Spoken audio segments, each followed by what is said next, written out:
Hey everybody, it's Coach Tom from Teal Performance, and I'm back for another podcast, experimenting with my lighting. Not that I am very professional about that anyway, but my tripod broke, so I've placed the light in a new place, and you can see the difference. It's very bright. So I'm out on the track today, as you can see. Want to talk about running and speed.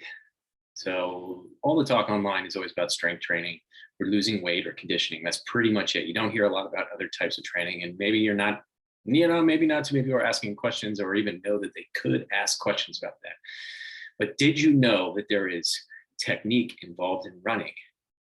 Maybe that sounds like a obvious question, because yes, there is, but where, who talks about it, and what is the way to run? And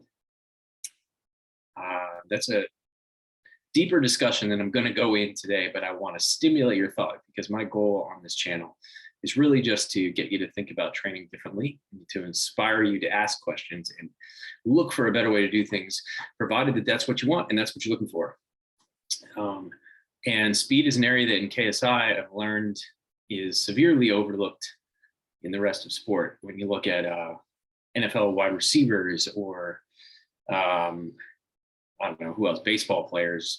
These are some of the common sports in the United States, and soccer players. What do they do to work on running? Do they do anything? Because when you watch their training videos online, everything you see, especially being that I'm from America, is weight training related. And a lot of their mindset. I know in football they get taught to push into the ground and all this stuff, and I think that's bullshit. Yeah, that's right. I said it. It's bullshit. And their technique is pretty piss poor. It's pretty shitty and pretty easy to make them faster. They just stopped what they were doing. And sometimes that's what you need to do. Stop making yourself worse. You don't always need to find the perfect solution, but you do need to stop doing things that make you worse. Because if you don't, it's going to interfere with your success. And that right there is we can shut the channel down. I've changed your life. Go apply that. Go achieve things. So this picture was taken when we were working with some track athletes at Azusa Pacific University, and it is a beautiful background, isn't it? It would be lovely to be able to train in that environment every day. But Ian wrote a blog recently about plyometrics, and that inspired me to talk about this. And plyometrics just refers to the stretch shortening cycle, and that is a part of your training that will really help make you fast on top of the technical improvement that is. And it's not really understood in training. Ian innovated the speed of movement category and how he communicated that to the athlete, and the term time under tension, which have taken off and become something more than he ever intended it to be, and vastly misinterpreted because the mainstream is so focused on the amount of load they're lifting. They don't really understand it. And the interesting thing I've learned about life, no matter what your profession or whatever you're interested in, if you ask a question from starting point and your starting point is way off, then the answers you're going to get are going to be a result of the starting point. So it can be challenging to do, but don't worry about the answer. Worry about improving the questions that you ask. I know that sounds crazy, but think about that for a second. That's my spiritual guidance for today. So you've gotten two huge life-changing things. You never need to come back. I hope you come back, but you don't need to anymore until you're ready, of course. I kid. So yeah, I enjoy doing speed training. It's not something I do as often with people. These days, I work with a lot of clients who have done mainstream training for probably more than 10 years, and their bodies aren't paying the price for it, and they just don't want to hurt anymore. And I have to help them unlearn all the shit they were taught, and then teach them how to train properly, teach them how to take care of their body. And it's not a complicated thing, but for any of us, the saying, old dogs teaching an old dog a new trick, or old dogs don't learn new tricks, or something, whatever it is because when you've been doing something for a really long time, it is a lot harder to change your mind and change your attitude. Whereas when you're younger and you don't, and you're newer at things and you haven't really made up your mind and stuff, you're a lot more open to suggestion. So my suggestion, this is number 3, is to let go of what you've learned, or be open to letting go of what you've learned, so that you can learn new things and you can become better no matter how old you are, whether you're younger. If you're younger, you might have to question the people that are making suggestions in your life to make sure that they're the ones you want to listen to, because it's a very important thing when you are in that mentor selection process that you are careful who you select, because if you select someone that isn't really the best fit for what you want, who you are, or who you want to be, then you could potentially be off track for the next 5-10 years or the rest of your life. So that's a huge decision. And then if you are later in life, have the courage to admit that you could make better decisions.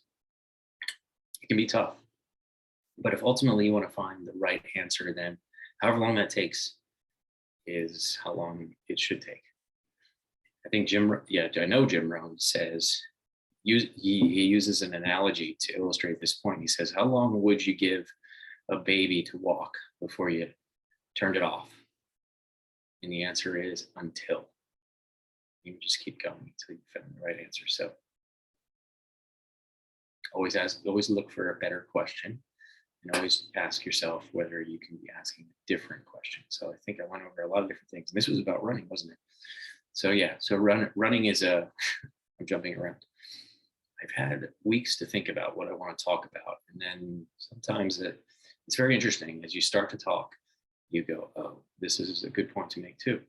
So I wanted to say that speed training is not strength training related. While strength can have an impact on speed, absolutely, it isn't speed training. That's number 1. Number 2, there is technique involved in running. And most athletes, technique is shit and they're not taught technique.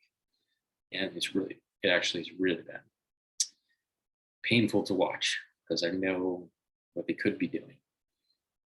And then I think the third thing would be, this is more for the general population maybe, but athletes as well, is that running is often typically used as a main form of training, which I don't necessarily have a problem with. It's just that endurance adaptations can be quicker than some of the other adaptations. So you got to be mindful of how much you're doing. And if you're looking for the best result, sometimes that means less is more. You got to pull yourself back. And I know that goes against popular opinion, because I can't tell you, lost count, as though if I was ever even counting how many people I've ever met do excessive amounts of endurance training, because lots of people do excessive amounts of weight training too. So, and they do, or some of them, maybe this is a large population of gym goers, do excessive amounts of both, and they're just sabotaging themselves. So don't be one of those people. So, all right, and then I have to move my light so I can turn these off. If you have questions, as usual, I would love it if people would comment below, or hit me up directly on my email at tom@tlperformancela.com, or follow me on Instagram. Tell me and ask me questions so I know how to better serve you, because I really don't like to make up topics off the top of my head. It's much more valuable, at least in my opinion, I think, if someone asks me a question. So ask me a question.